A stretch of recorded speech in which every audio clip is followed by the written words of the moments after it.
Hello, everybody. How you doing? Good morning. How are you? Good, good.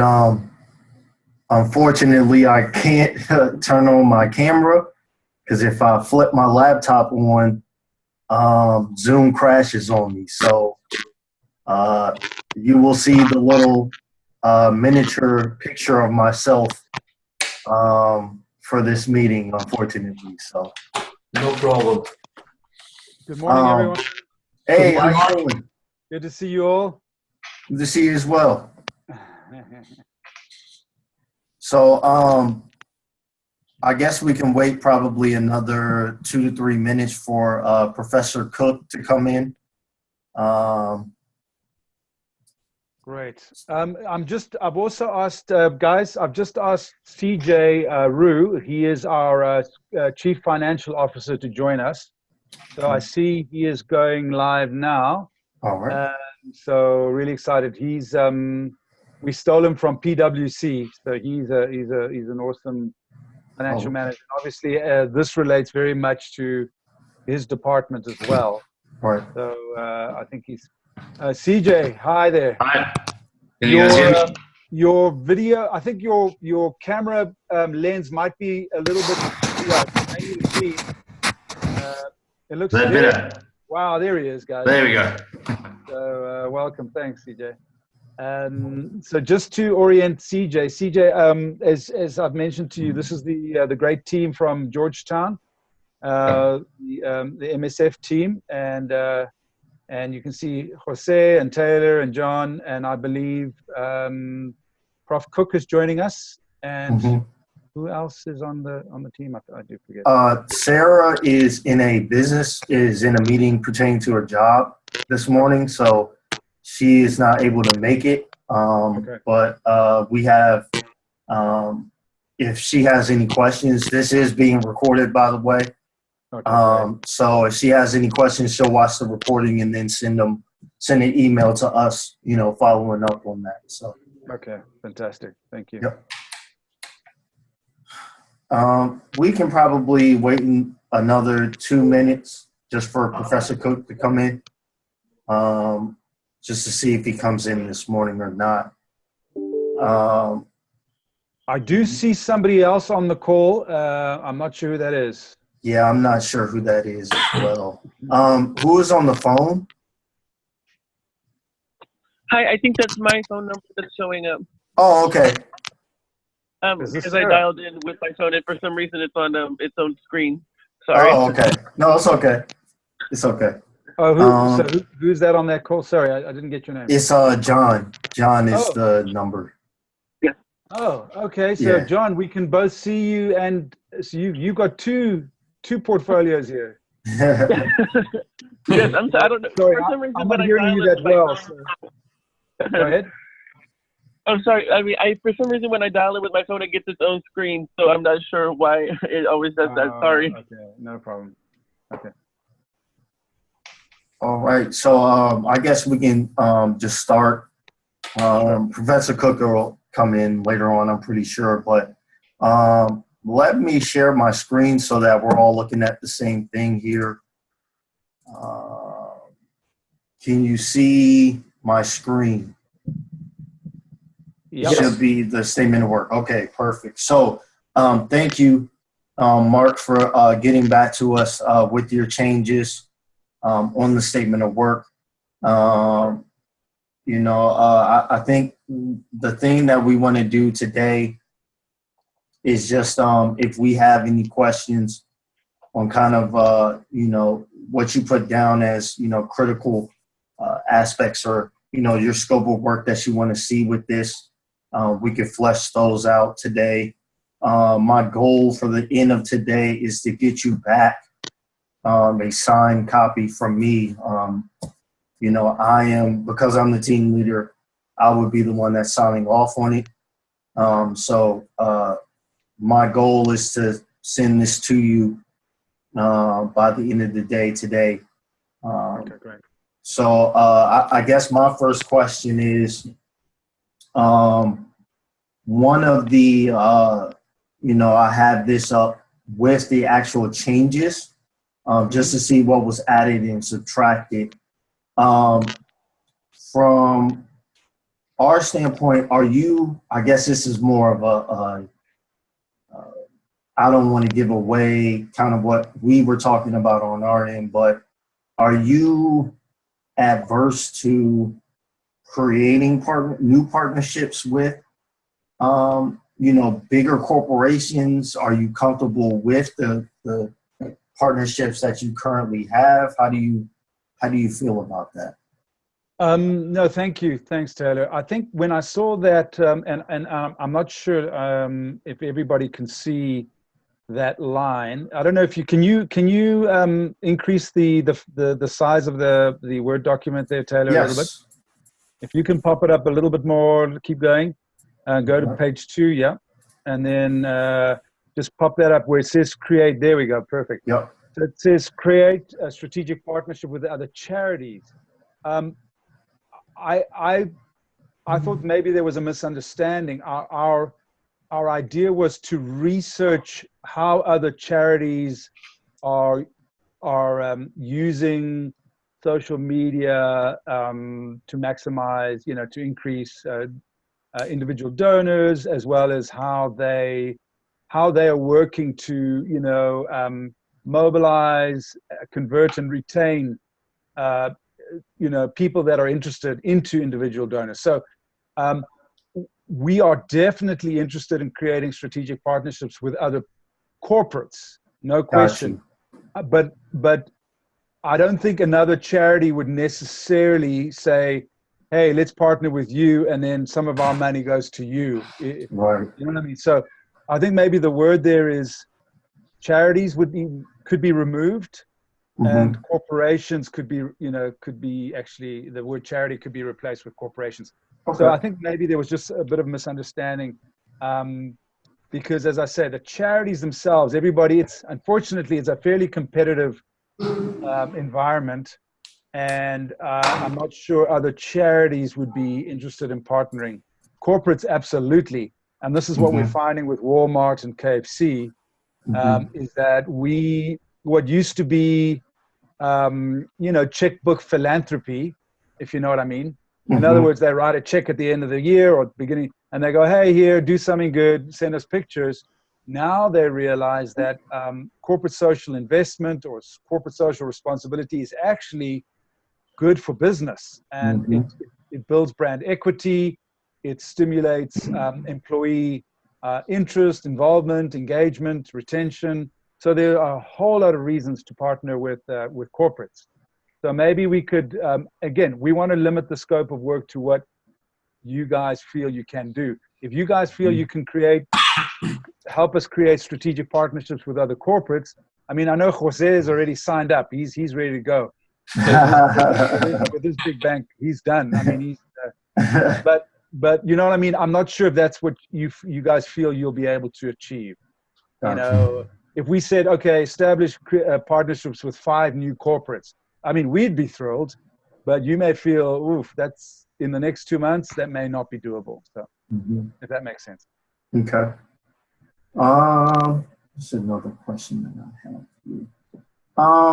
So from one thing that was, when I was doing my initial kind of brainstorming and things like that is payment methods and how there might be different regulations for things like PayPal or digital payment services in South Africa versus the United States. So when we're talking about the bullet point, we're partnering with a digital payment service like PayPal, would you prefer, us really researching or trying to cater towards partnering with a PayPal or something that is more of a digital payment service in South Africa? And I say that because that is going to be probably something where you're leading more into what audience are you trying to focus on? The international audience with partnering with PayPal and getting that audience, or with a more local digital payment service where then you're targeting a more local audience? Very good question, and I'm glad CJ is on the call because he's actually done a lot of research. Let me maybe set the stage, for answering this question. We want to throw our net as wide as possible. So that means the US, the UK, Europe, whoever we can access. So this is where Google Ads can play a role. We've had this question has come up 100 times, and I think right now where we stand is if you're in the US, donate to on the Hope Worldwide Global Donate button. And there you'll see donate, and it'll say which campaign, and you go down to Hope Worldwide South Africa, and you go click, and then money will be deposited there. Now, what happens is Hope Worldwide Global takes a 10% admin fee right off the top. So you give $1,000, $100 is gone. Now, so that's part one. Part two is if that money is going to come to us, there are additional bank charges that are incurred because of the international wiring and all that. So, so at the end of the day, we may lose, I don't know, 15% of, and I say lose in whatever term, but we will see 85% or 80% of that money coming to us. But okay, so that's part one. Part two is if they could send it to us as long as they have the right banking details. So they could wire the funds to us directly into our account. We have a SWIFT code, so that is also doable, but there are bank charges. And some people don't feel comfortable wiring money into an account. They want a PayPal. They want a SnapScan or a Snapper or something where they can do something really easily. Let's say they want to give $50 a month. They want something very easy. Now, you can do that on the Hope Worldwide Global Donate button. It'll say, is this a once-off or is this recurring? Now, so that's monthly payments. The other thing that we are looking at, and I'd love you guys to maybe explore this if you can, is what's called crowdfunding. Now, you may have heard of it where you have a campaign. We want to raise money for John's new, what, John? What do you need? John needs a new car and he doesn't have enough money, and we need to help John with a new car and he needs an extra $2,000. And we kind of do a campaign and we use Back a Buddy, or we use, I forget the US version of that. Patreon is one, and then the big one. I'm forgetting the big one. Yeah, I know exactly the company you're talking about. Exactly. Yeah. So there you have like, okay, guys, we want to raise $10,000. Let's go for it. But once the campaign ends, it ends. And then that money is then, wired through to you. So we would like a recurring, ongoing, small donation that could really help us. People in the States could do that through the US account, but about 15% of that is going to be lost. CJ has actually explored this, and I'd love him to step in here and comment on PayPal and a few of the others, because they're not cheap. They do take a chunk of change as well. But CJ, do you want to maybe comment on that? Yeah. So I think, as Dr. Mark said, we've sort of looked into some of these ideas, and what we actually at the end of the day need is something that's accessible, so it's easy for people to actually donate if they need to or want to. But on the other hand as well, that doesn't have too high charges, so that we actually get the majority of what people donate. Because I think there's also a growing concern from people, if I donate $100 to a charity, how much of that actually ends up going to beneficiaries and how much gets lost in administrative costs and, all of these other things. Now, obviously, there's some administrative component that we need to cover our costs on our end. But if you add to that all of the bank charges and stuff as well, these things really do add up. So, yeah, I think we're open to exploring different avenues of getting these payments. PayPal, we haven't actually created PayPal accounts or anything like that. Maybe that is something that you guys can look into more and see what exactly is the costs around that and how efficient that could be. We do have South Africa actually have the thing here. you can see that it's called SnapScan. So it works on QR codes where you scan that in and then you choose an amount. And that then wires directly to our bank account. But again, these guys also take a 5% admin fee on it. Mm-hmm. So that's sort of something that we're trying to broaden out. We haven't used the SnapScan stuff that much so far, but it is something that we can maybe look at expanding as well. But yeah, PayPal and stuff like that, we can look at. As Dr. Mark mentioned, currently the way that we're trying to do, especially for international funding, is through our head office account, but there's a 10% administration cost that goes along with that. For all other fundraising, we've actually been trying to get people to just do the direct deposits into our accounts, or either to sign debit orders with our account and stuff like that, because that is the lowest fee or the lowest cost, meaning the most of that money actually does end up in our account, and we can then utilize that for the various projects and stuff. So I don't know if that sort of helps or answers the question. Yes, I do have another question at this point. What about the donors' information in the case of the donors in the United States? When they use the Hope Worldwide America, correct? System. Yes. So do you receive all the information of that donor so you can download it into your CRM system and follow up and create this one-time donor into a recurrent donor and later on a volunteer maybe? What is the process that you have? Yeah, so you're right.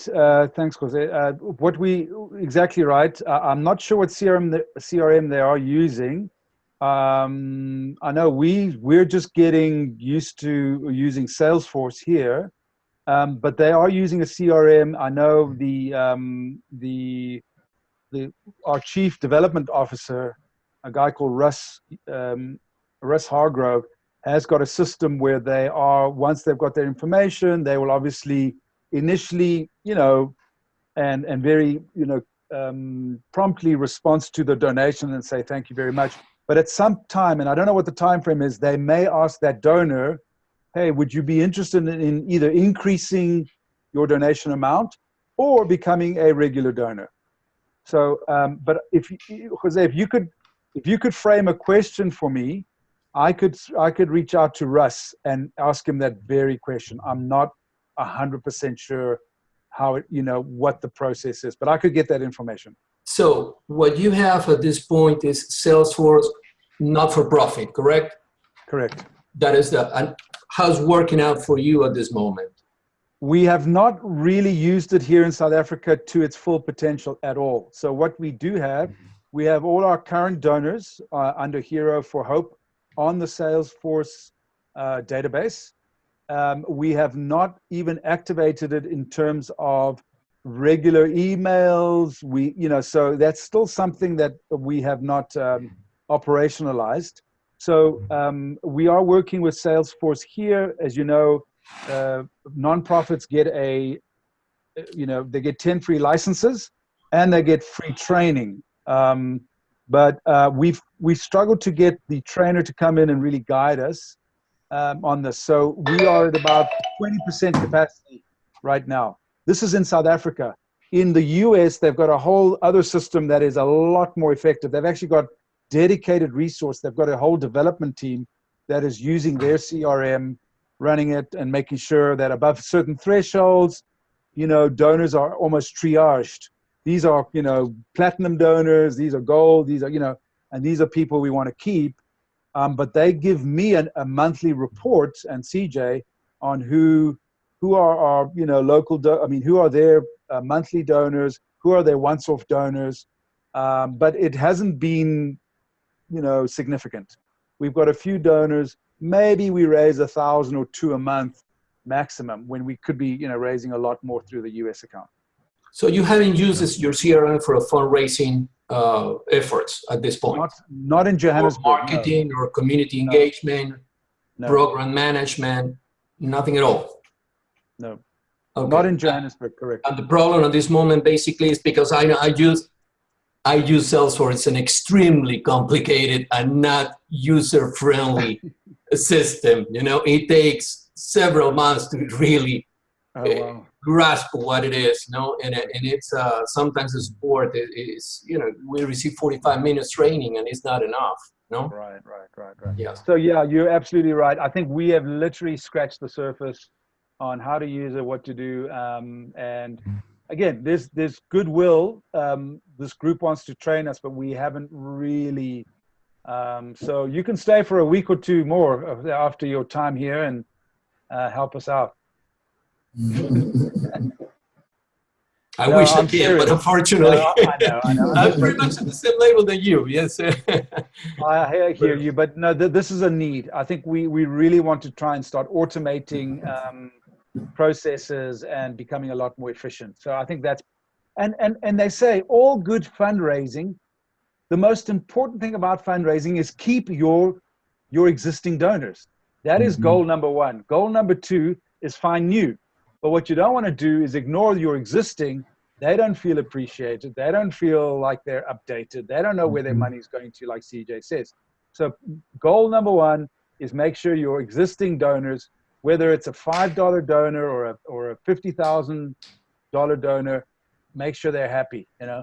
And I think this is what we need to figure out is how do we make sure that those we have on board stay on board, and then we look for other ways to, make the circle bigger, as John would say. Thank you. John, do you have any questions on your end?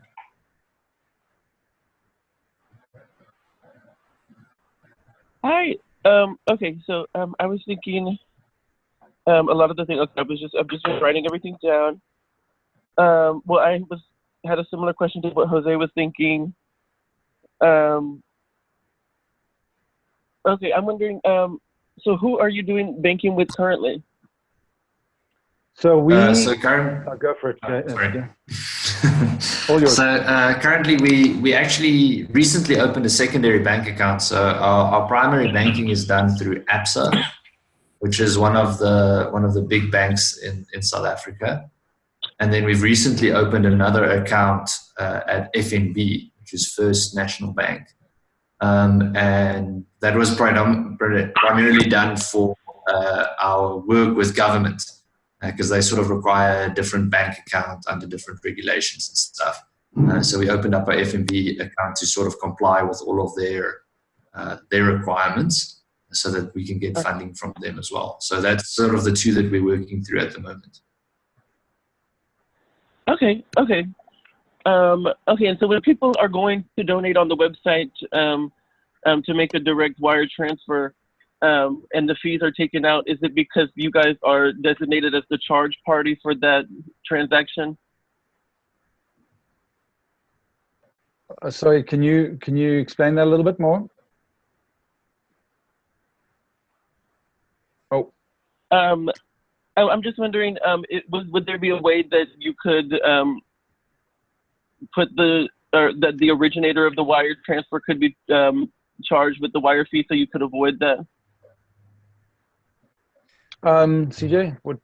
Yeah, so I'm not 100% sure if that's actually an adjustable thing on our side. I'll have to chat to our bank manager and see, what sort of the procedure and stuff is on their side. But as far as I know, how it currently works is there's sort of a cost on both ends, depending on how the wire transfer is done and everything. Obviously, with direct deposits and stuff like that, we don't necessarily get charged anything unless it's actually cash that gets deposited. But with normal just electronic deposits into our account, that doesn't attract any fees for us. But when it comes to international wire transfers and stuff, with exchange rates, there's costs involved. Okay, thank you. All right. I think for me, most of my questions have been answered, especially on the follow-up questions from Jose and John. Jose, John, do you have any other questions right now? Not at this moment. Okay. So this is for John and Jose. Currently, as you see the scope of work right now, as it's written with the edits, are you okay with this being the final scope of work for this statement of work? Yes. Okay. Yes. John, are you? Yes. Okay. Sorry to, so I just wanted to just touch on two quick things, and I just Okay. want to make sure that they, you guys feel comfortable with that. Are you, so that bullet that says create strategic partnerships, are you thinking let's just take that out, or are you thinking let's replace charity with corporation? That's question number one. Right. And then question number two is, you'll see the bullet underneath there is, where possible, identify other successful low-cost fundraising strategies and approaches that could assist in generating additional funding. And I'm referring to, you know, things like crowdfunding. Now, what happened with the group last year is they gave us some very generic, I mean, it was great, very useful, but it was quite generic. And so it wasn't a plug and play type thing that we could use. You know, it was like, okay, they kind of listed some of the crowdfunding groups, and, you know, they actually, I think there's something called Orange, which is a CRM. Jose, you probably know. And at the time, we were already starting to initiate our discussions with Salesforce. So, and we found that Orange was like 120,000 Rand, was like $10,000. So it was actually, you know, prohibitively expensive for us to get. So, you know, we're just trying to figure out what is reasonable for you guys to, you know, engage on. If you feel comfortable of saying, look, we're willing to reach out to one or two corporations, that would be great. But I know that's not an easy thing to do. So that's just, and then if you guys want to look at the crowdfunding piece, that's also, you know, most welcome, but I'm not sure what angle you would look at that from, beyond this is how you raise money for an event, which we already kind of know. And again, crowdfunding is generally time bound and quite limited in terms of the money that is, and it's very goal directed. So it would be, John needs a new car by end of May. We need to raise $2,000. Please, can you help? And you get your friends and colleagues involved, and everybody chips in. But once that 2,000 is raised, it's over, as you know. And that's we've used that a few times. So it has its limitations. It's more rah-rah, and, you know, you kind of get people excited, but it's I'm not sure it's a hugely sustainable way of raising funds. You know, you couldn't do it every month. Oh, now you guys helped us with the preschool, help us with books, and then help us with toys. You know, you wouldn't. So what we are really trying to strive for is these monthly donors. What does it take to win, to entice, win, convert, and retain a donor? You know, what does that journey look like? What are we doing wrong? Even though our website is active and our Facebook page is out there, what are we doing that? What are we not doing? Maybe is in terms of how do I get Jose to go, man, I want to give to this cause? What are the secret ingredients, or not so secret ingredients, that is going to take someone from, oh, this looks really interesting, to, man, I want to give? And how do we build that into our system so that we can raise, you know, additional funds? Okay. Yeah. I think just to add on to what Dr. Mark was saying is, I think at this point our biggest need is more the consistency of funding than these once-off spikes in funding, because the once-off spikes are great and we get to utilize those. But it also does limit us in the terms of planning. If we want to expand by hiring a few additional people to expand programs and stuff, those guys need monthly salaries. You know, there's monthly costs involved in running a program.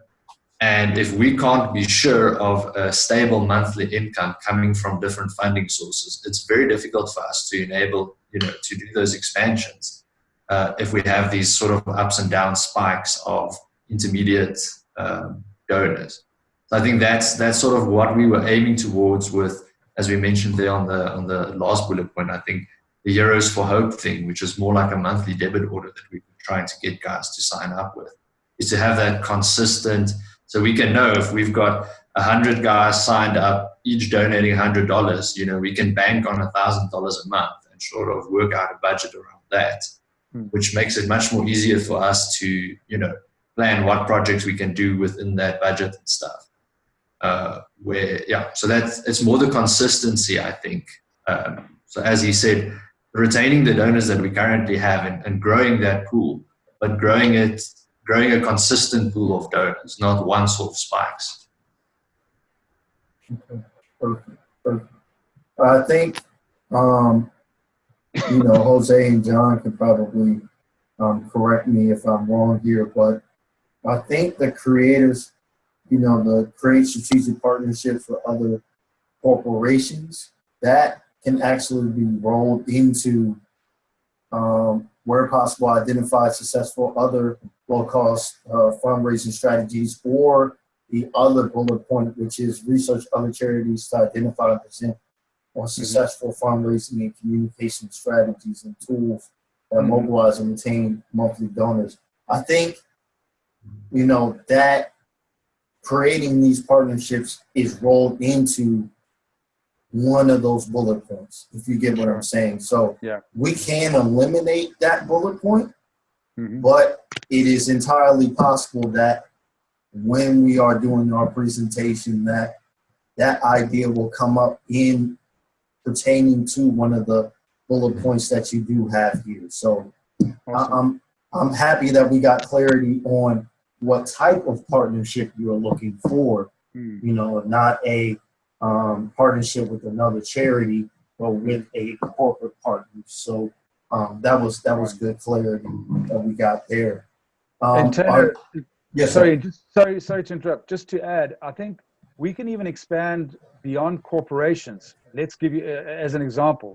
If Georgetown University felt that, we and I know a number of universities here are now looking at the whole university community link, and they're saying, how do we bridge the divide, or how do we create on-ramps between our entity, our institution, and the community?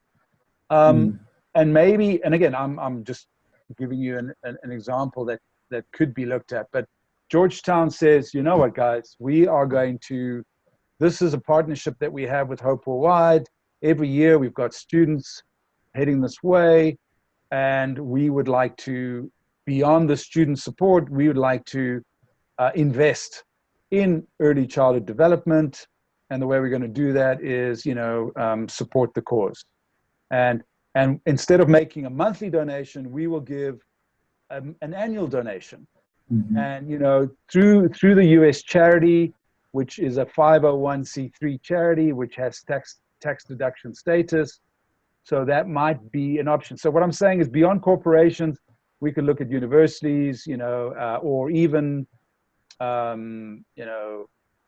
foundations, other groups that may be interested. So I'm saying that we are, obviously very open to a diverse group of people that might be interested, who have a social conscience, feel that, and then understand that social responsibility is something that, is critical to the bottom line, but also is critical to, being an ethical institution, a socially responsible institution. So, that might be a first for Georgetown, or for, hey guys, this is what, we've got a north-south relationship with Hope Worldwide, for instance, and we'd like to contribute. So I'm just giving an example. I'm not saying it would necessarily happen, but broadening the scope of those who might be interested would be worth looking into. Understood. Okay, perfect. So I think for me, again, I am comfortable with the language of the scope of work. Jose and John have indicated that they are comfortable with it. So, Mark, CJ, if you're okay with it, then we can just say, this is the final version of it, and then I will sign it and send it to you, Dr. Mark. Right. Yeah, and sure. we'll get that going. Also, one or two administrative points. First, John, you've already sent in your NDA, non-disclosure agreement. Jose, if you could send yours when you get the chance. I want to give all of those to you, Dr. Mark, all together for all four members at the same time, so that we have that situated. Trying to think, what else do we have administrative? Oh, also, Dr. Mark, if you can send over, if you have it, if you have last year's presentation, that would be great, because we don't want to repeat anything that the group did last year. Gotcha. We want to be able to give you fresh ideas on what you're seeking, and we don't want to rehash anything that you saw last year. So, gotcha. I'm going to send that over now. I've got it in PDF. Let me just check. Okay, it's not that one. It's group 2. Let me just see here. Yeah, I got it in. I'm going to back up. I'm going to send it. If you're in front of your laptops. Yes. Here we go. Hopewide sustainability. I'm going to send that right through now. Okay. And Thank you guys can have a look at that. Awesome. All right. All righty. So I think pretty much we got the big goal that we wanted to get done today, which is finalizing the SOW and all that. Jose, John, do you have any other pressing questions right now? I got just the last question. This question is for CJ, actually. CJ, a part of your corporate donors in South Africa, let's talk about your individual donors. What is the percentage between your cash donors versus your credit card donors?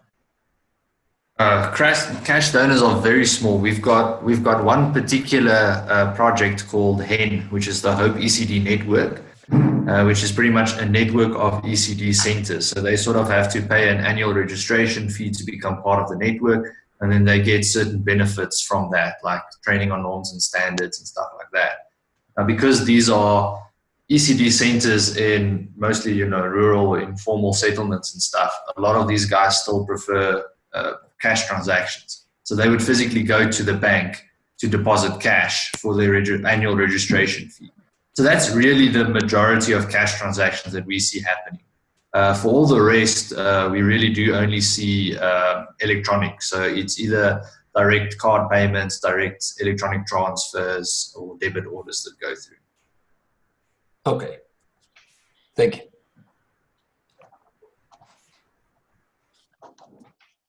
All right. So, does anybody else have anything that they want to ask or bring up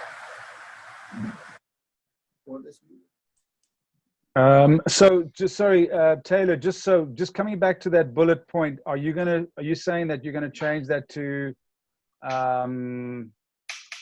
look at strategic partnerships with institutions? Is that the new wording on that bullet point? So for that one, what we can do is we can actually, because all of this is on camera and being recorded, we can just take that out, and that is going to be folded into, research other charities to identify and present on successful fundraising, communication strategies, and tools that mobilize and retain monthly donors. So it would probably be rolled into that bullet point. So we won't explicitly say that, but because you have brought it up in this meeting and we previously had it, we have that in mind and we will be aware of that. So we don't have to put it in, explicitly, but at least we have that leeway for that bullet point, and we can possibly use it if we see that that could be a useful and profitable strategy for us for that bullet point in particular, which I'm sure we would probably look at something like that. But we can just roll it into that bullet point. That's great. Right.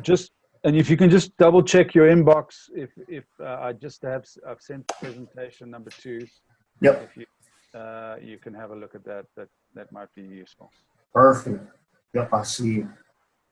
Perfect. Good. All right. All righty. All righty. All right. You should be getting an email here soon from me with the signed SOW. I'll copy in everybody so that they can see it as well. And we will be in contact with you. Thank you so much, everyone. All right, no problem, man. We will see you next Tuesday. Okay. All right. What might happen, team? I'm involved with the. I don't know if you've heard about the cyclone that hit Mozambique. There was a terrible cyclone that hit Mozambique. So I am possibly traveling to support KFC. One of our donors has just come through with a significant amount of funding, and we're going to try to get some much needed food support and water filters out there. And I may actually accompany, that donation. So, but let me know if there's stuff that you can send me. That'd be great. But I'll keep you updated if I do travel. But obviously CJ's around. If it's more, financial questions, please feel free to, reach out to him as well. Okay. Perfect. All righty. All right. Thank you, everybody. Everyone. Thanks so much. Right. Really appreciate it. Thank you. You too. Have a good day. Bye. Thanks, man.